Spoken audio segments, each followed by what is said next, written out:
से आग्रह करता हूँ मेरे युवा साथियों, मेरे अभिभावकों, मेरे माता एवं बहनों, सभी से आग्रह है कि जिस तरह की आयोग ने अनियमितता की है, सरकार ने बर्बरता की है, प्रशासन ने लाठीचार्ज की है, उसके संघर्ष तले आज भी हम 40 दिनों से आंदोलनरत है, सत्य के लिए आग्रह कर रहे हैं, सत्याग्रह पर बैठे हुए हैं। तो आप सभी युवा साथियों, पटना के जन जन से पुकार है कि आप सभी जो है हम युवाओं के साथ 30 तारीख को पटना में महाजुटान महाआंदोलन में हमारे साथ आइए और हम युवाओं का हौसला बढ़ाइए। हमारे महात्मा गांधी के इसी दिन हत्या कर दी गई थी, उसी पर शहीद दिवस पर काले दिवस के दिन हम लोग अपनी एकजुटता को दर्शाएंगे और इस शासन प्रशासन को हम अपनी उपलब्धि बताएंगे। धन्यवाद। जमुई के अन्य सेंटरों की तुलना में जमुई हाई स्कूल जमुई में 3 गुना रिजल्ट आया है। तो आप समझ सकते हैं, चाहे आपका बापू परीक्षा परिसर में हर 5 बच्चे में से 1 बच्चे सेलेक्ट हो गए हैं। 49% जो आपकी उपस्थिति है बच्चों की, उसके बावजूद भी जो है हर 5 बच्चे में से 1 बच्चे सेलेक्ट हो गए हैं। तो सारे के सारे जो मतलब इस तरह की जो निकली है बातें, हम लोगों ने ग्राफ भी दिखाया है, कोर्ट में पेश भी करेंगे कि किस तरह से 5 तारीख वाला जो है वो पूरा हाइक, ये 4 तारीख वाला रिजल्ट है, पूरा हाइक किया है, ऊपर गया है। आप किस तरह से धांधली किए हैं। हम तो बस बच्चे शहीद दिवस के अवसर पे मतलब ये मान के चलेंगे संतोष की भावना को लेकर के कि बच्चे अपना यहाँ पे पहुँचेंगे, महाजुटान होगा, ये होगा। पटना प्रशासन से हम आग्रह करना चाहते हैं कि वो इसमें सहयोग करे। जो मंत्री महोदय हैं, जितने भी हैं, मुख्यमंत्री से आह्वान करना चाहते हैं कि मुख्यमंत्री जी अभी भी सुन लीजिए, देर नहीं हुआ है। इतना देर होने के बाद भी अभी बच्चे अगर इस तरह से बोल रहे हैं कि सुन लीजिए, और सुनना केवल नहीं है, निर्णय लीजिए हम लोग के पक्ष में, तभी कुछ होगा। 30 तारीख के प्रेस कॉन्फ्रेंस, अब आज प्रेस कॉन्फ्रेंस क्या क्या हुआ प्रेस कॉन्फ्रेंस में? आज प्रेस कॉन्फ्रेंस में वही आगे का जो रणनीति बताया गया कि 30 तारीख को सब छात्र लोग जुट रहे हैं और सब छात्र लोग मिलके मतलब कि सरकार से ये गुहार कर रहा है कि भाई हमारी मांगे मान लीजिए। तो न्यायोचित मांगे जितने दिनों से 42 दिनों से गर्दनी बाग में मच्छर और गटर के बीच में जो लोग बैठे हुए हैं, अब वक्त आ गया है कि सरकार हमारी मांगों को सुने। और इसीलिए हमने सरकार से अपील की है, रिक्वेस्ट किया है कि आप 30 को हम जो जुट रहे हैं उसकी कोई ज़रूरत नहीं, आप एक बार हमसे मिल लीजिए, हमारे डेलीगेशन से। ज़्यादा भीड़ भी नहीं, 5 लोग का शिष्टमंडल है, उनसे आप मिल लीजिए, रिक्वेस्ट है। ये 5 शिष्टमंडल किनसे मिलेंगे? ये कोई वार्निंग नहीं है सरकार को, क्योंकि देखिए आप अपना अभिभावक, अगर आपको घर में कोई चीज़ चाहिए तो अपने पेरेंट्स को बोलते हो ना कि हमको ये चीज़ दिलाइए। सही बात है। तो हम एक डेमोक्रेसी में जिसमें अपने जनप्रतिनिधि को चुनकर भेजे हैं कि आप हमारे हकों की रक्षा कीजिए, हमारे अधिकारों की रक्षा कीजिए। अगर हमारे अधिकारों का हनन होता है तो हम उसी जनप्रतिनिधि से पूछेंगे ना, मांगेंगे ना कि अरे हमारा हनन हो गया, आप कुछ कीजिए।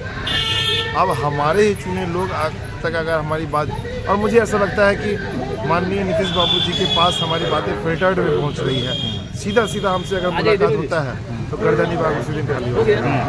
तो आप लोग ये सारे स्टूडेंट 5 जो मंडल बोल रहे हैं आप मिलने के लिए, ये नीतीश जी से आप बोल रहे मिलने के लिए, है ना? बस नीतीश जी से मुलाकात हो जाए। मुलाकात हो जाए तो आप लोग मतलब कि री एग्जाम हो चाहे ना हो उसका? अरे वो ऐसे छवि के व्यक्ति है कि तुरंत समझ जाएंगे कि छात्र है भैया, लाठी का है, दर्द में है, बहुत संवेदनशील इंसान है वो। हमें विश्वास है उन पर, हम उनको बहुत समय से फॉलो करते हैं। आज जो भी लोग बोले, लेकिन अगर 5 लोग का शिष्टमंडल मिलता है तो मुझे पूरा भरोसा है कि हमारा एक गर्दनी बाग उस दिन खाली हो जाएगा, क्योंकि हमारी मांगे मान ली जाएगी। आपको लगता है नीतीश जी मान जाएंगे बात आपको? नीतीश जी तक अगर बात सही से पहुंचेगी तो जरूर मान जाएंगे। अभी तक आप बात सही से नहीं पहुंचा है? फिल्टर्ड इन्फॉर्मेशन पहुंचा है, छन्नी से छान के जो उनको उन तक वैसी इन्फॉर्मेशन पहुंचाई गई है जिससे उनको लगे कि अरे सब ठीक है, ऐसा कोई बड़ा बंदा नहीं है। लेकिन अगर सही उसी रूप में अगर पहुंचाया गया, जैसे आप लोग यूट्यूब वाले जैसा का तैसा उठा के डाल देते हो, कोई कट कॉपी नहीं करते हो, उसी तरीके से अगर बातें सही तरीके से वहाँ रख दी गई तो ये ऐतिहासिक लम्हा होगा। मैं कहता हूँ आपको, उनकी छवि इतनी अच्छी हो जाएगी कि छात्र की इतने बड़े आंदोलन को उन्होंने बस एक मीटिंग में खत्म कर दिया। कहीं ऐसा तो नहीं है सुधाकर भैया कि जैसे ये पॉलिटिकल एंगल सोच के वो ये फैसला नहीं ले रहे? पॉलिटिकल एंगल कोई भी पार्टी दिख रही है आपको? अगर नहीं, जैसे आप बता रहे फील्डर करके बातें नहीं पहुंची है, जो अधिकारी पहुंचा रहे होंगे बातें, उनको बोला गया हो कि नहीं ये पॉलिटिकल एंगल ले चुका है, तो अब इसीलिए अधिकारियों को सोचना चाहिए कि जिस दिन नीतीश जी को पता चलेगा कि ऐसी बातें हैं उन तक सही नहीं आई, उनको कितना बुरा लगेगा। मैं कोई बहुत ज़्यादा इमोशनल गेम नहीं खेल रहा हूँ या कोई टैक्टिकल स्टेटमेंट नहीं दे रहा हूँ। मुझे भरोसा है उस नेता में जिन्होंने बिहार को एक अलग रूप में स्थापित किया है। अभी भी बहुत काम करना बाकी है, मानता हूँ मैं, लेकिन हर एक बच्चा जानता है कि उनकी सरकार में बहुत अच्छे काम किए गए थे। तो वैसे नेता जिनको पर्सनली मैं जानता हूँ कि वो ईमानदार छवि के हैं, उन तक हमारी मुलाकात अगर होती है तो हमारी मांगे पूरी हो जाएंगी। मेरा ये बस मानना है। आपको किस तरह से फिल्टर लगता है कि फिल्टर के लग के मतलब उनके तक बात नहीं पहुंचा? जैसे आप नीतीश कुमार हैं, ठीक है, हम आपके आसपास ऑफिसर हैं, आप पूछिए अरे कहाँ हुआ वहाँ जी, तो बोला कुछ नहीं सर, नॉन सीरियस छात्र लोग बैठे हुए हैं। तो बोलेंगे अच्छा ठीक है, फिर दूसरा बार पूछेंगे अरे क्या है हल्ला है, क्या चीज़ का हल्ला है, तो बोला कुछ नहीं सर, वो प्रशांत किशोर का सब पॉलिटिकल बात है, वो सब एंगल चल रहा है, ध्यान मत दीजिए, सब पॉलिटिकल ये मोटिवेटेड लोग। तो आप नीतीश कुमार रहिएगा तो आप क्या बोलिएगा, अरे ठीक है जी। हाँ, ये हो गया फिल्टर वाली बात, आप समझिए, पूरा बात नहीं पहुंचा। बात समझिए, जब हम जाएंगे तो हम उनको बताएंगे सर ऐसी बातें हैं, ऐसी बातें हैं और ऐसी बातें। इसीलिए आप लोग की मांग है कि डायरेक्ट कनेक्ट हो, स्टूडेंट से डायरेक्ट कनेक्ट हो, सीएम साहब डायरेक्ट कनेक्ट हो। रॉन्ग नंबर जो लग रहा है ना जी, उसी रॉन्ग नंबर को राइट नंबर पर डायल करना है। उस रॉन्ग नंबर मतलब कि कॉल भी कभी कभी मतलब दूसरे जैसे लग जाता है। मूवी देखी है ना आपने?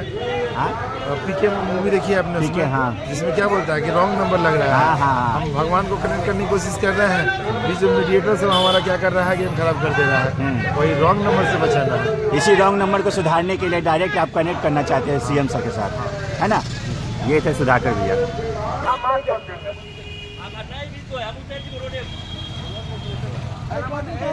हार्दिक स्वागत है। हम लोग जो है बीपीएससी 17वीं छात्र जो है और सभी पटना वासियों से आग्रह कर रहे हैं कि आप लोग हम बीपीएससी छात्रों का इस महाजुटान में 30 तारीख को हमारा साथ दीजिए। हमारे अभिभावक, माता एवं बहनों एवं साथियों, छात्र साथियों, आप सभी से अनुरोध है कि आप लोग हमारे पटना में जो गर्दनी बाग में विगत 40 दिनों से सत्याग्रह पर बैठे साथी अब महा आंदोलन का आह्वान किया है। आपका कर्तव्य बनता है एक छात्र हित में, युवा हित में आकर के छात्रों का हौसला बढ़ाए। हम आपकी बातों को बहुत गंभीरता से, बहुत संवेदनशीलता से समझ रहे हैं, लेकिन जो है हम कुछ नहीं कर सकते हैं, सरकार ही कुछ करेगी। इसके अलावा बहुत सारे नेताओं से भी हम मिल चुके हैं। नेताओं का बयान जो है, अशोक चौधरी साहब बोलते हैं कि हम बीपीएससी अभ्यर्थियों का वोट नहीं लेंगे। तो आपको तो पता ही चल जाएगा, नेक्स्ट इलेक्शन से आपको पता ही चल जाएगा। लेकिन जो मेन मुद्दा है अभी तक री एग्जाम का, जो हमारे साथ जो अन्याय हुआ, प्रेस कॉन्फ्रेंस होता है, बीपीएससी का 11 छात्रों को डिबार किया जाता है। एक प्रकार से पूरा का पूरा जो है ये लोग छात्रों के अधिकार को और छात्रों को जो संवैधानिक कदम चलने का प्रयास कर रहे हैं। तो बीपीएससी जो है वो होश में आए, वो जो है जस्टिस, वो न्यायालय की भूमिका नहीं निभाए, किसको सजा देना है, किसको सजा नहीं देना है। खास करके जो अध्यक्ष साहब हैं उन पर जो तमाम जो भ्रष्टाचार और कदाचार के जो मामले संगीन आरोप है, सुप्रीम कोर्ट में PIL फाइल है, उनकी नियुक्ति कैसे हुई, ये भी एक बहुत बड़ा प्रश्न है। तो हम छात्र जो है लगातार 39 दिनों से संघर्षरत हैं। 2000 से ज्यादा छात्रों पे अननेम्ड FIR है। 3 से ज्यादा छात्र जो है हमारे शहीद हो चुके हैं। 3 बार जो है बर्बरतापूर्ण लाठीचार्ज हुआ हम लोगों पे। तो इसी संदर्भ में आज तक हम लोग की मांगे नहीं मानी गई। तो 30 तारीख को पटना में जो है एक महाजुटान होगा। तो हम सभी छात्रों से आह्वान करते हैं कि अगर आप जो है पेपर लीक, भ्रष्टाचार, सेटिंग गेटिंग के खिलाफ हैं तो पटना पहुंचे और महाजुटान में जो है अपने अधिकार के लिए, अपने हक हुकूम के लिए और जो है जो हमारा जो संवैधानिक न्याय का जो विषय है उसके लिए लड़िए, संघर्ष कीजिए और जो है मजबूत संगठन के संघर्ष कीजिए। समानता का अधिकार सेटिंग बंद करो, बंद करो, बंद करो। अरे बीपीएससी चोर है, अरे मनोज परमार इस्तीफा दो, मनोज परमार इस्तीफा दो, बिहारियों को गाली देना बंद करो, बंद करो, बंद करो। जो शिक्षा तंत्र, माफिया तंत्र, जो भ्रष्टाचारी तंत्र जो है आपके सपनों को कुचल रहा है, इसलिए 30 को जो है छात्रों का महाजुटान होगा और सभी जो है पेपर चेकिंग, धांधली, भ्रष्टाचार के खिलाफ जो है हम छात्र जो है हम चाहेंगे कि मुख्यमंत्री जी के पास जो अपना ज्ञापन सौंपे पहली बार मजबूती से और उनके पास जो अपनी मांगों को रखे। मुझे पता है कि आदरणीय नीतीश कुमार जो मुख्यमंत्री हैं वो छात्र युवाओं के लिए अति संवेदनशील रहते हैं। 67वीं में पेपर लीक हुआ तो उन्होंने जो है इन्होंने क्या किया कि 14 संज्ञान लगे पेपर को कैंसिल किया। लेकिन पहली बार जो है इतनी सारी अनियमितताएं हुई, 40 दिन से हम लोग अनशन में बैठे हुए हैं, हमारे 10 लोगों ने लगातार अनशन किया। तो जरूरी है कि अब जो है रन हो, एक भीषण जो है संग्राम हो, लेकिन संग्राम जो है वो युद्ध के रूप में होगा। एक शांतिपूर्ण मैसेज देंगे हम लोग मुख्यमंत्री को, हमारी मांगों को मानिए। आप हमारे आइडियल हैं, आप खुद वेस्टर्न पॉलिटिक्स से आए हैं, आप छात्रों के मांगों और अधिकारों को, उनके न्याय को जो है बहुत अच्छी संहिता से समझते हैं। इसलिए मुख्यमंत्री साहब हम लोग को न्याय दीजिए। और अब बहुत दिन हो गया, हम लोग भी अब घर जाना चाहते हैं, हमें घर जाने देंगे। धन्यवाद। छात्रों का महाजुटान करे। सुनो सुनो सुनो, बीपीएससी महाआंदोलन का 40वां दिन। आज बिहार की धरती मांग रही है छात्रों का खून और पसीना। सुनो सुनो सुनो, सभी छात्र एक जगह एक बार, पटना में छात्रों का महाजुटान। सभी छात्र ध्यान से सुनो, बीपीएससी री एग्जाम को लेकर, की मांगों को लेकर सभी लोग आ रहे हैं। सभी छात्र, सबका आह्वान है पटना में सभी आए और अपनी आवाज बुलंद करें, ताकि आपकी आवाज बिहार के साथ साथ पूरे देश में भी सुनाई दे कि बिहार वही धरती है जहां जेपी की धरती है, जहां से बुद्ध और महावीर की धरती है, जिसने अपना सर्वस्व त्याग के बिहार को एक ऐसे राज्य के रूप में गौरवान्वित करने का प्रयास किया है जो बिहार की पावन धरती को शुद्ध करती है। सभी छात्रों को आह्वान किया जाता है, सुनो सुनो सुनो, सभी छात्र 30 तारीख पटना में महाजुटान बीपीएससी री एग्जाम की मांग को लेकर सभी लोग आए और हमारा साथ दे और इस ऐतिहासिक पल का साक्षी बने, ताकि आपकी आवाज सभी तक, हर घर तक, हर गांव, कस्बे, गली, मोहल्ले तक सुनाई दे और आपके हक की लड़ाई में आप जीते और विजय गाथा एक लिखे।